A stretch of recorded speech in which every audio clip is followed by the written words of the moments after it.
Hey, it's been 32 years since this book was published for the first time, and this is the first deluxe edition of its kind. Thus, let's take a brief tour to show you its contents and why it is important for all Tolkien admirers to have it in their libraries. And again, my zest for reaction on the unboxing moment.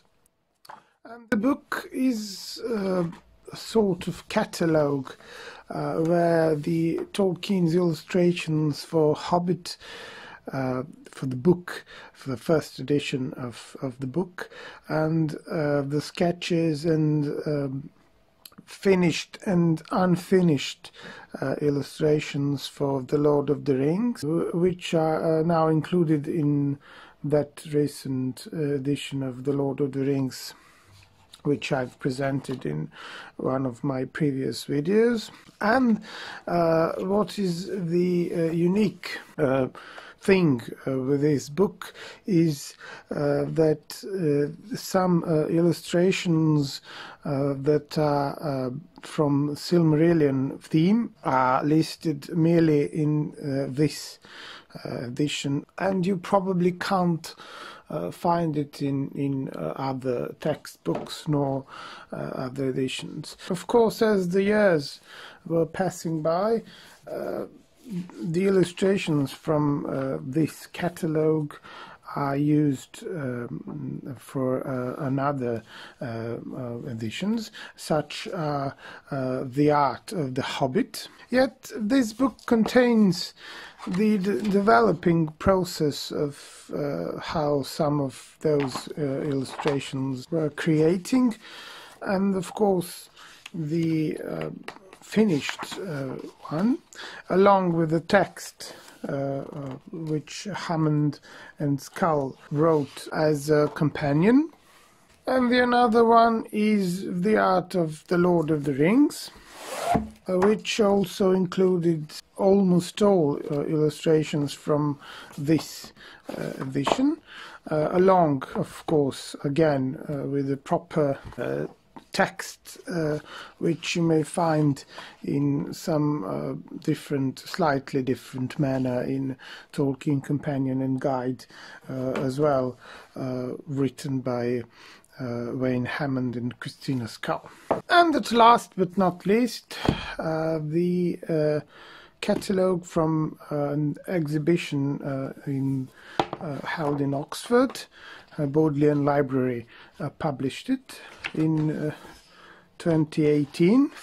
We should return back to our recent edition, and I should skim it fast across the book just to show you its content. Along with the illustration, on the left side you will find the proper explanation of the illustration on the right side, and its sketch in black and white, and you will find the data which follows the illustration, namely if it is taken from a sort of a book, as we have here, that it's designed for a Hobbit for the first edition from 1937 and from 1938 for American edition, and many other illustrations well known to all Tolkien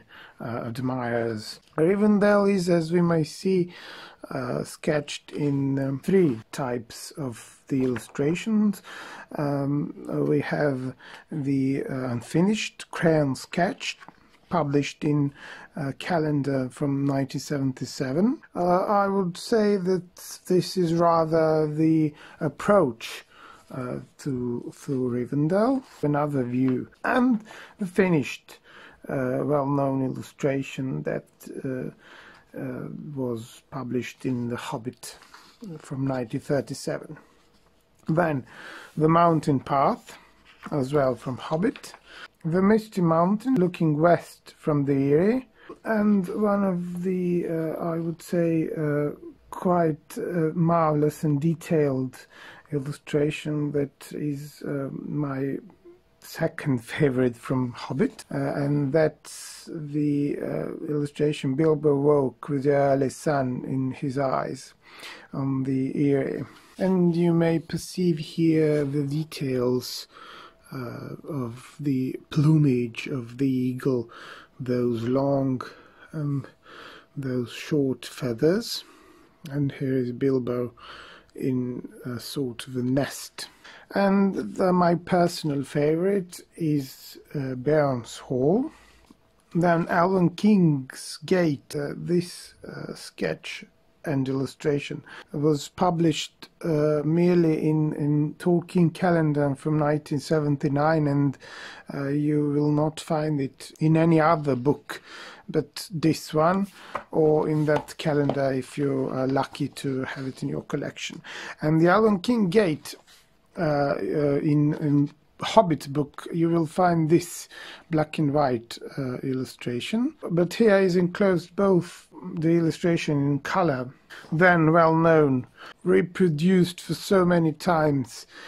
Bilbo comes to the rough elves, and another well-known illustration which is used among all for this cover for the record from 1975, on which the Tolkien's readings from the excerpts of The Hobbit and of the Fellowship of the Ring are recorded, and so on for The Hobbit. And now the part from The Lord of the Rings, The Old Man Willow. Then Moria Gate, again with such details and Tolkien's personal view of how it's supposed to look, and of course Durin's Door.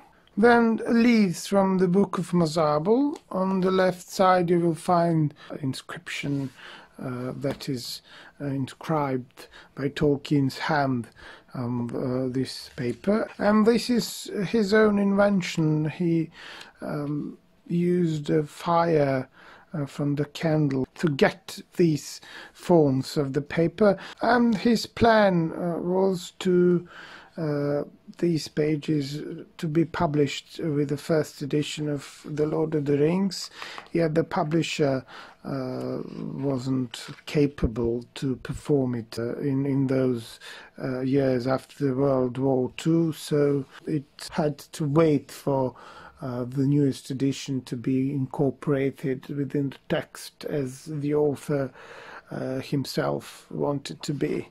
Then Lothlorien in Spring, and my personal favorite from The Lord of the Rings illustrations, Helm's Deep, Hornburg, and another favorite, Dunharrow.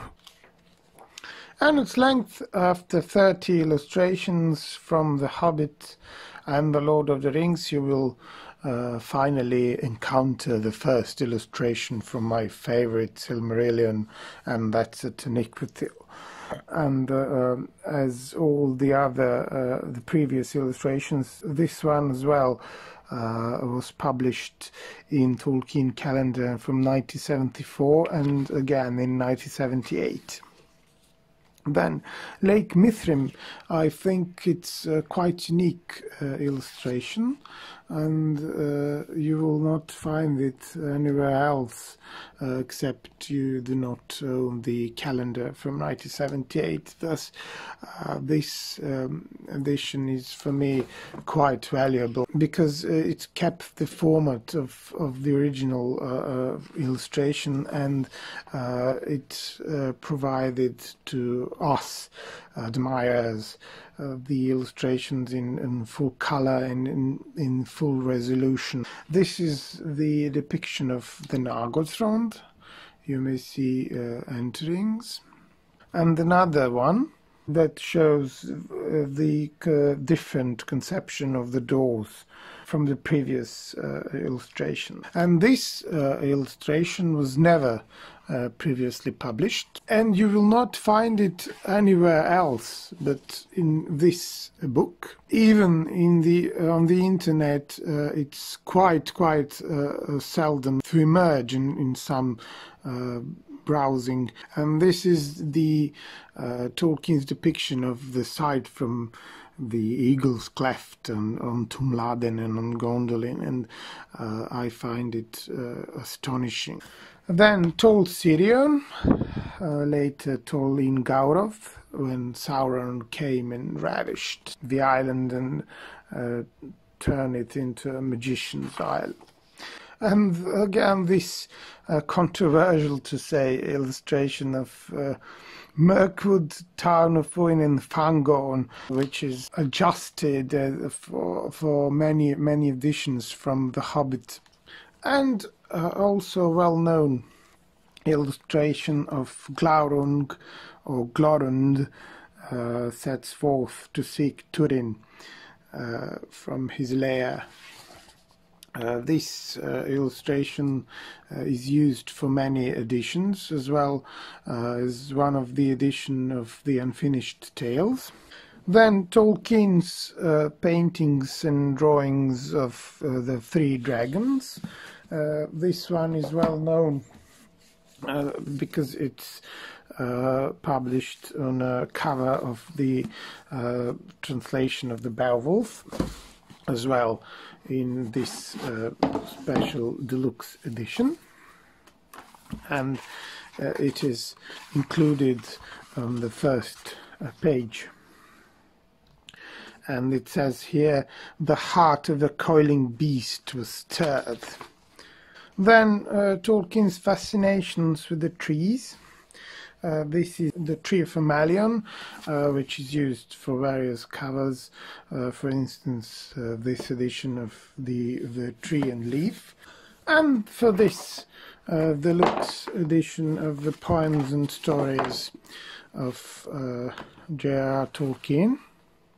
Then quite interesting patterns that Tolkien used to draw on the newspapers, and Christopher Tolkien saved all those sketches and published it finally in this edition. Then Numenorean tile and textiles. And the most interesting part at the very end of the book are heraldic devices. On the left side you will find a pattern to which certain heraldry goes. For example, this one is Melians, then Idril, Celebrindle. This one is of the Lothian, and this one too. This one is well known from the first UK edition of the Silmarillion, and in the back you will find some of those heraldries as well. Elve, Fingolfin, Finve, and Ferno. All in all, this book is my cordial recommendation for all those who are genuine admirers of Tolkien's work, and I consider his illustrations quite important part for the proper understanding of his work. So visit your local bookshops or find it on the internet sale and grab it as soon as possible, for the price is quite favorable and you will enjoy it. That is the most important. And if you have some questions regarding this or any other edition, you may leave it down in commentaries and I will answer gladly. That would be all. Thank you all for watching and goodbye.